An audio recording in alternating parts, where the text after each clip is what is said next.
Break it down. Oh, Cory Booker, you a bald head ass lie. You think doing a little bit of training is gonna help a position that is inherently shitsy Nazi like. You see what I'm saying? As a matter of fact, not only does this symbolic gesture do anything for the material reality that folks is in, it shows that you're not really up to the job that you at. That's the reason why you keep on giving us unresponsive strategies to deal with the reality we in. We can't reform our way out this bullshit at all. And you stuck on stupid. As a matter of fact, you full of that shit they flush down toilets if you believe that. We got a couple college athletes in their 4th, 5th, 6th year doing the NIL thing that's older than ice. This honor, Cory. This honor to you, your establishment, everybody with your ideology, and everybody that feel like strategically moving is the way you is. This honor. You think Gestapo will move better if you train them better? You think you can turn chicken shit into chicken salad? You cannot turn shit into shinola, man. The old folks told you. For the people in the back, ICE is younger than Casanat. This is an example of why people are losing hope in you and the people that you stand with, because this is y'all strategy right here. What? Mr. Booker, you don't feel this way when it comes to giving that blue and white state some money. You have material strategies to give them. And for us, more training? Welcome back. You are listening to Lurie Daniel Favors on Sirius XM's Urban View, where talk empowers and becomes action. And I am joined right now by the amazing Dr. Jason Johnson, one of my pals in justice. And I'm so grateful for him joining us today. We are going to be talking about his article, a really amazing article that is up on MSN Now that you all can check out. And this is an article that is basically instructing, compelling, invoking, hoping, praying that the Dems are actually going to take this opportunity and run against ICE in 2026. Dr. Jason Johnson is an amazing human being. You all know him. We love him. We appreciate him. He is a professor. And let me get his actual official bio together. He is a professor and political analyst and public speaker. Fresh, unflappable, objective. He is known for his ability to break down stories with wit and candor. He is the author of the book Political Consultants and Campaigns, One Day to Sell. He's a tenured professor in the School of Global Journalism and Communications at Morgan State University in Baltimore, Maryland. And he is here with us today to help us break it down. Dr. Jason Johnson, it is a pleasure to have you here. Welcome. It is wonderful to see you. Happy New Year. It's been too long. Your hair is literally longer than the last time I saw you. So I'm like, yes. The hair is herring, sir. yeah, the hair is herring. It's wonderful. It's absolutely wonderful. Happy New Year in the final season of America 2026. Listen, it's going out with a bang. You know, I think we can say that it's definitely going out with a bang. So God bless. Better than Game of Thrones. You know, a lot of shows just kind of peter out at the end. We are getting some really explosive stuff at the end of this season. A lot of surprises, a lot of new characters, people coming back. It's been great. Hollywood, who remembers the strike? This is a great storyline. Yes. We in trouble, friend. We in trouble. I think. I don't know. I was talking with my audience earlier on Urban View. A shout out to all of you who are listening. I was talking with them about the fact that we now have two young, amazing brothers who I don't know in real life, but I have been so blessed by. We got Kai Sanat teaching young black boys how to read, and he's reading out loud. We got I Show Speed helping black people fall back in love with Africa. I mean, if America's going to go out with this sort of a bang, it makes sense that we got the young blacks leading us into a greater understanding of ourselves. So, but with all there's that, those young brothers out of Chicago too. The four, Jam Pod. Yes, Jam Pod. Those guys are fantastic. I love them. I really like them a lot. Yes, I love them. They are smart. They are intelligent, and they don't give a fuck. They gonna say whatever it is. So deeply, like, you know, it's interesting to read. Like, they're what people, again, obviously it's been destroyed now because of this regime, but they're what like a Sunday morning PBS show used to be in the 90s, because they are so civically engaged. Like, they know Chicago. Yes. They know the laws. Yes. They know the structures. They're like, this is the case. This is the case. You can do this. You can't do that. How are they coming after us? Like, it's incredibly good reporting and analysis for people in the Chicagoland area. I'm a huge fan of Jam Pod. Like, I think those guys are great. And that's what can be done with some of this social media until they knock us off of that. To really sort of keep people informed and engaged. It's amazing work.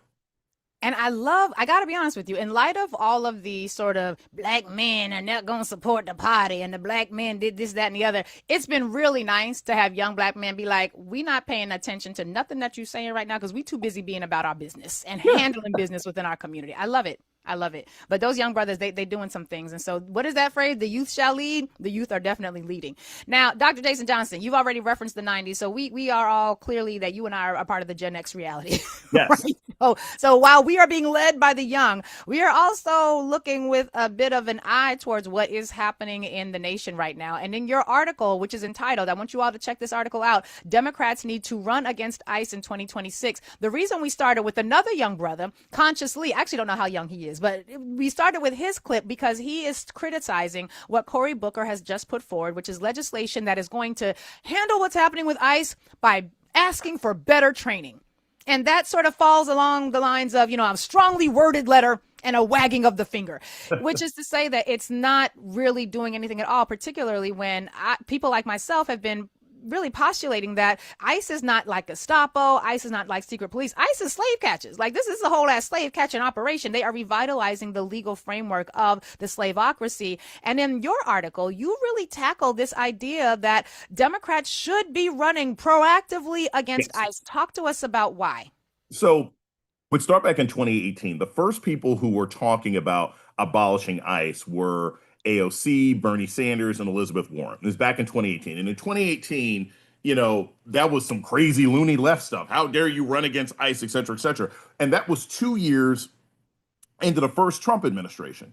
And I think what people need to understand is there's lots of moral arguments that can be made. You can make a moral argument, consciously can make a moral argument. I am a political scientist by training. My area of expertise is campaign management and political communication. So I took a lot of the moral argument out and I just said, if we're just looking at this as a straight campaign issue, right? What's the kind of stuff that moves people? People hate it when the government ain't working right. People hate it when the government is inefficient. People hate it during midterms when they're unhappy with how the president is operating and moving. And here you have a perfect example of something that hits all the important criteria.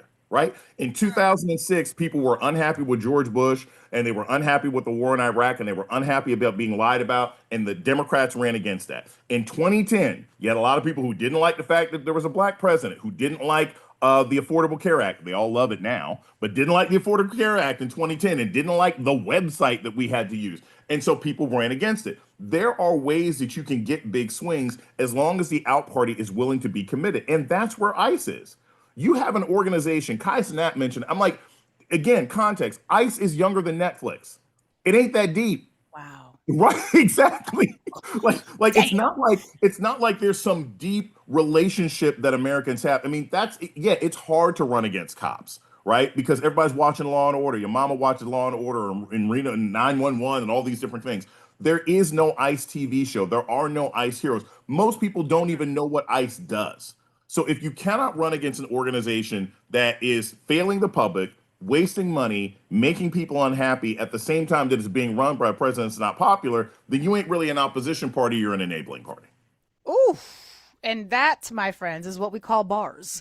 Because Dr. Jason Johnson, one of the other things that I have been really wrestling with is the idea of the opportunities that some Democrats may or may not see or recognize, but they are in the middle of budget negotiations right now, right, because the continuing resolution under which we are currently operating, I believe, expires on January the 30th. Mm-hmm. And Congressman Benny Thompson had said that, what was it, yesterday, maybe 2 days ago, today's Friday, no, 2 days ago, he said on Urban View Mornings with Dr. Carr and Dr. Greg Carr and Lamont King, he had said that the Democrats were going into a meeting where they were going to talk about whether or not they should use the budget negotiations as a way to rein in ICE. We have aired clips on this show where Alessandria Ocasio-Cortez, representative out of the great state of New York, has essentially said, I just need y'all to know that it's your healthcare money that's paying for ICE to blow people's heads off. Like that they're funded, their weapons are coming from the money that was taken out of the entirety of the American social safety net, and that was in that one big bitch ass bill. I know it's got another name, but here it's called the one big bitch ass bill. That was passed into law on July 4th of last year.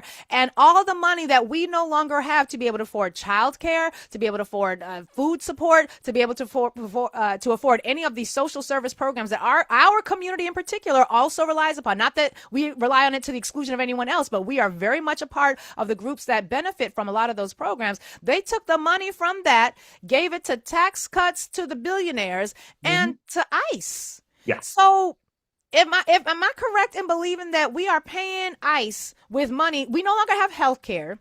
because we are paying ICE to blow our heads off and to beat us down, not in like the urban centers of Chicago where they can rappel from a Black Hawk helicopter, but in the suburbs of Minneapolis. And so to the point that when we get injured by ICE, we gonna go to hospitals that we can't afford to be in because we done paid for ICE to beat our ass with our own money. Well, And you've got, go ahead. And let's look specifically at what has been done to ICE in that piece of legislation relative to other important government agencies, right? Like there's just a report this week that, all the sort of drug prevention programs and NGOs throughout the country just had their budgets gutted like 36 hours ago or something else like that. The starting salary for ICE agents now is six figures. So you got people making $100,000 off the bat, right? They're being offered $50,000 signing bonuses, okay, and tuition payment and loan forgiveness. Now, basically, wait, I thought you couldn't forgive loans. Exactly. I thought you couldn't do that. Exactly. So all the things that the voters were asking for in congressional legislation that Republicans were saying we can't do, right, are being given to ICE agents.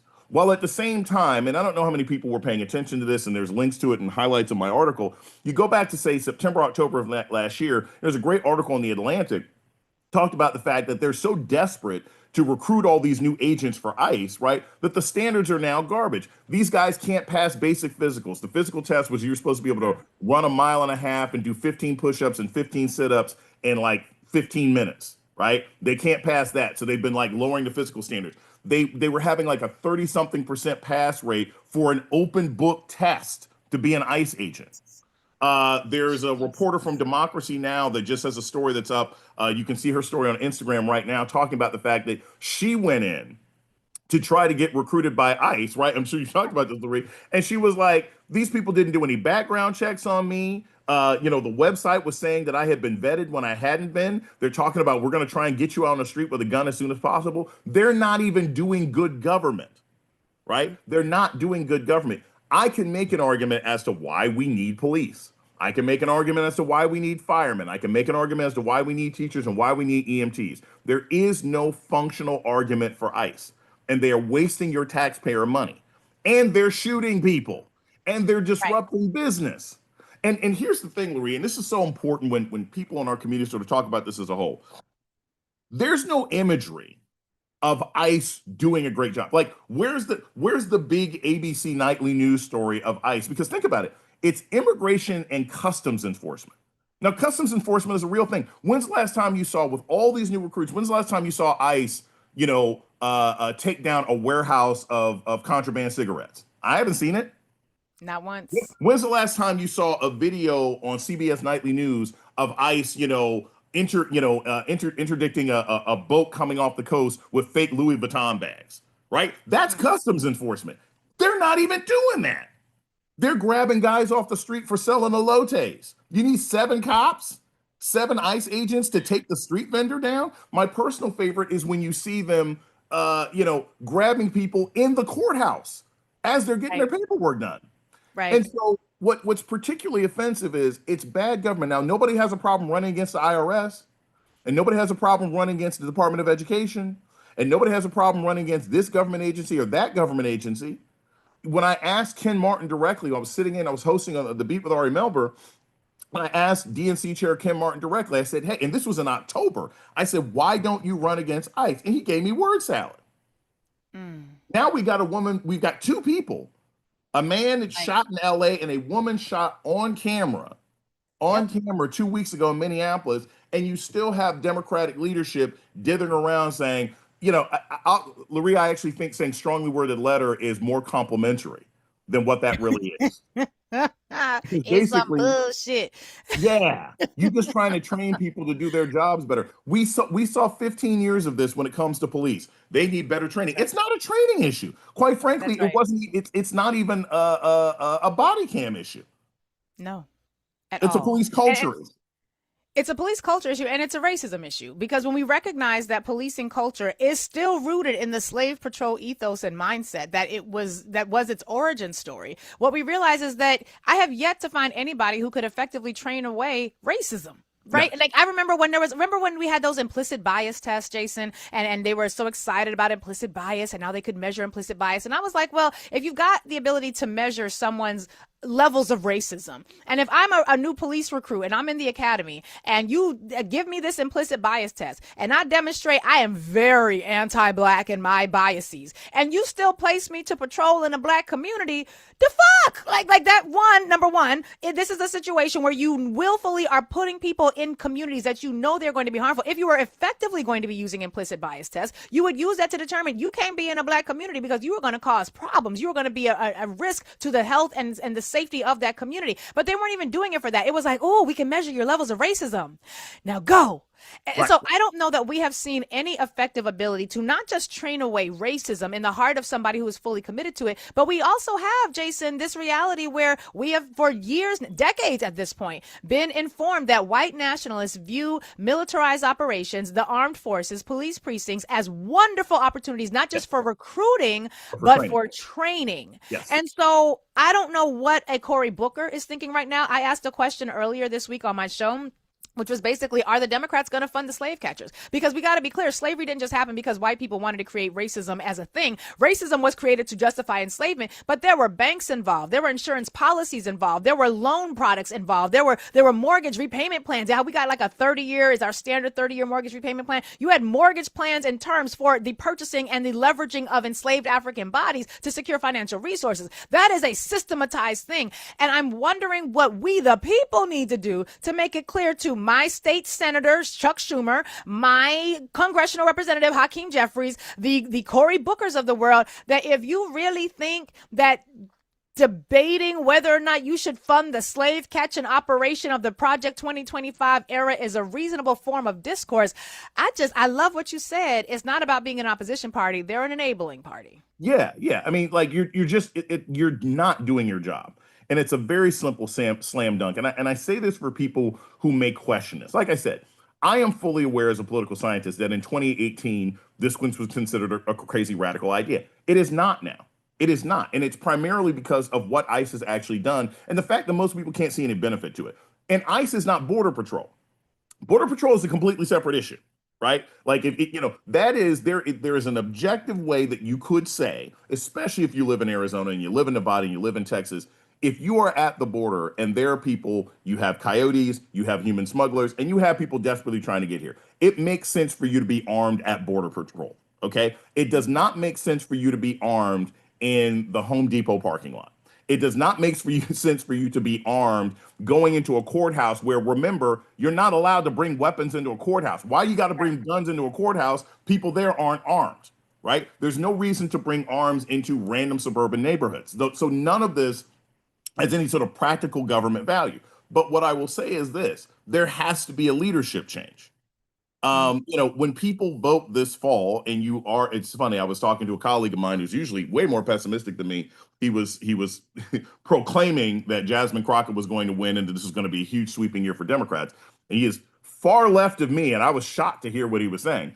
But there has to be a massive, massive, massive turnout this fall across every single election in every single state and every single district, from dog catcher to county courier to state secretary, et cetera, et cetera. Labor commissioner, yes. State commissioner, every single level. I mean, because think about it, you got a fire chief in West Virginia who's helping ICE, right? You need to find people at every single level who are like, I'm not going to work with ICE. They can't make me. They can do their job. We won't get in the way of it because it's federal law, but we don't have to assist them one way or another. And then should Democrats retake power, certainly in the House, they have to get new leadership.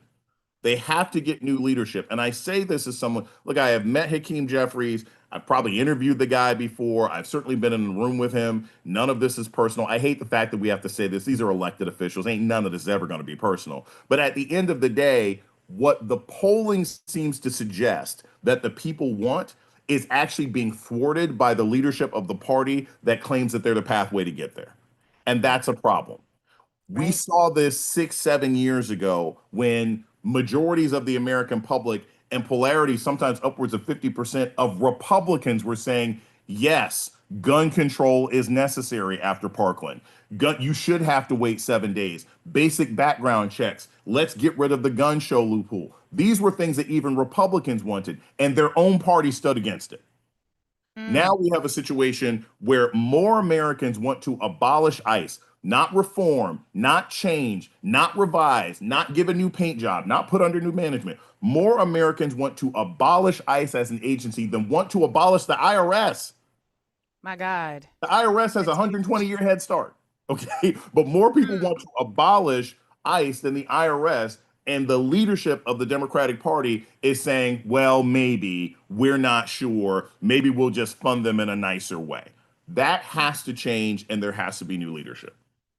And, I love what you said about the platforms that people are running on, because as we see candidates throwing their hat in the ring, I read an article out of the Texas Herald Tribune, I believe it was. I might be mistaken on the publication, but they noted that for the first time, every single contest in the state of Texas now has a Democratic challenger, every single one. And if you are out there throwing your hat in the ring, either to challenge an incumbent during a primary or to challenge the holder of a seat in an open contest, if you who are trying to get Democratic votes are not incorporating abolish ICE in your messaging, in your campaigning, in your issues, if you're not framing them as the slave catchers they are, and I know y'all like to use Gestapo and SS, but that's because it feels a little more foreign, and slave catcher feels like something, as one video we showed earlier this week, slave catcher feels like something your great-grandpa might have did on a Tuesday, okay? So I know that it's a little harder for people to get, but if you are running for office and abolish ICE is not a part of your overall framework, then you are probably not deserving of that seat right now. And Jason, I want to speak a bit to the numbers here, because you cite this in your article where you say, quote, a recent poll from the Economist YouGov conducted between January 9th and January the 12th shows that 46% of Americans support abolishing ICE, not reforming, not improving, but actually abolishing. He said, and again, as you know, more than want to abolish the IRS. You said a full 52% of Americans said that ICE is too forceful, and 54% that they've gone too far. And we can only anticipate that those numbers are going to increase. Now that we have a situation in Minneapolis where it looks as though y'all's president is going to try to trigger the Insurrection Act. And so I am very clear that we are in very precarious times right now. And frankly, if we could do the work of getting the Democrats to, and again, I don't identify as a Democrat because that's a part of my political identity. I'm only registered as a Democrat because in New York City, we don't have open primaries. So if I'm not registered as a Democrat, I can't vote in the primary and help determine who's going to be on the ballot in the general. Beyond that, I was a whole ass registered independent until Barack Obama was on the ballot. And I was like, well, I gotta have to pick a party so I can be a part of the primary.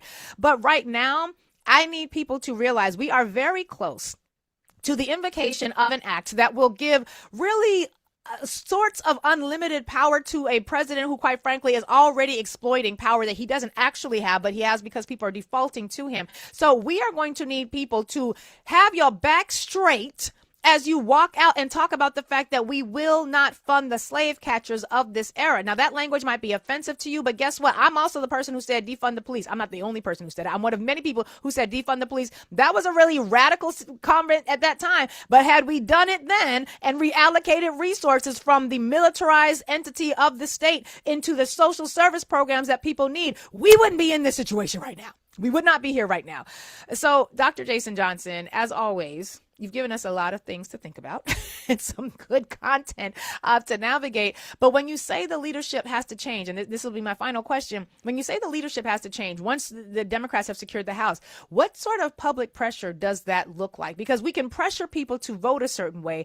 How do we pressure constituents to let their elected officials know that we don't want this sort of leadership? And I'm like, look, if Hakeem Jeffries and Chuck Schumer are willing to change their ways and do what the people want, we could have a different conversation.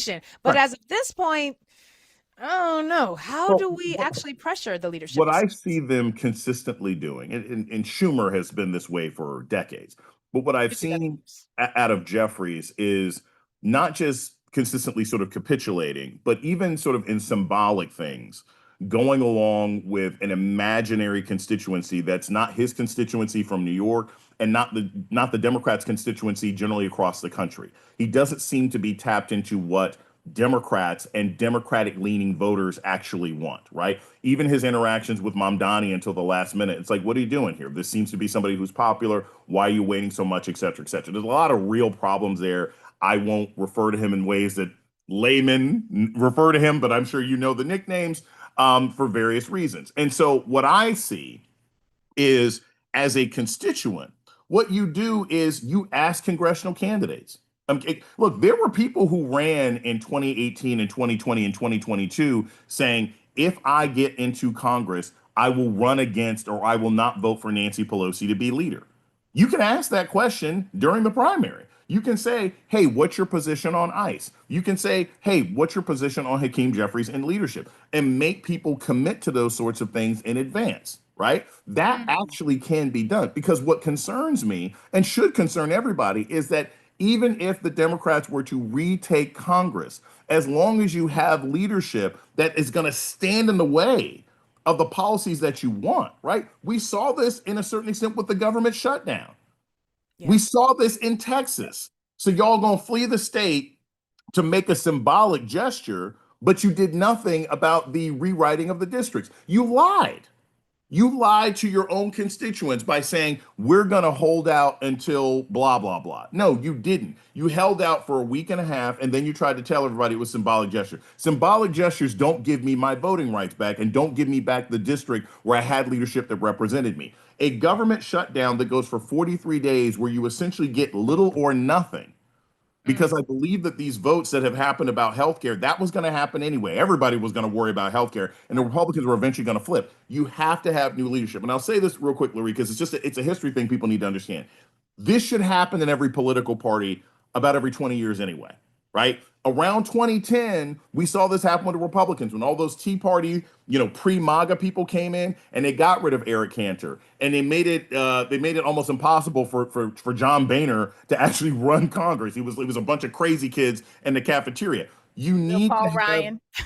Or Paul Ryan, right? They got rid of what were at the time considered sane Republicans, right? And that's how you got your Marjorie. The Democrats have to do the same thing. They need to start kicking out these moderates and stuff like that, because no, you're not going to get everything that you want. But if you don't start pushing for extreme restorative policies, we cannot go back to the median after Trumpism, right? You can't go back to the median because the Overton window has been moved to the right. You have to go far left in order to bring us back to any semblance of normalcy. And that's why we love you, bro. You keeps it real. We appreciate you, and we are grateful for this article. I want you all to read this article, share it with your friends, share it with your family, share it with anybody who's planning to vote or thinking about voting. Everybody better be thinking about voting at this point. But again, the title is Democrats Need to Run Against ICE in 2026. If Democrats don't seize this moment politically and morally, then they shouldn't even call themselves an opposition party. Dr. Jason Johnson, always a pleasure to have you on. We're going to have to do this more often. Yes. And you can find it linked on my Instagram, and you can also go to my YouTube page where I drop at least 2 stories a week talking about politics, pop culture, and sports. And those are all places you can find my work. And I'll be on MSNBC tonight at 7, or MS Now. Yikes, tonight at 7. Excellent. Yes, we appreciate you, sir. Thank you so much for being with us. Y'all, we are getting ready to go to commercial break. We've got another great guest coming on the other side. Don't forget to like, subscribe, and share the video to guide the algorithms. And be sure to go to my website, LurieDanielFavors.com. Scroll down to the bottom and enter your name to get on my mailing list. We are working on the launch of my online community, which will be taking place on my anniversary show on February the 16th, but you're not going to know about it if you're not on the mailing list. And requests to join that community will go live on February the 1st. So go to LurieDanielFavors.com. Urban View, hold on. We are heading into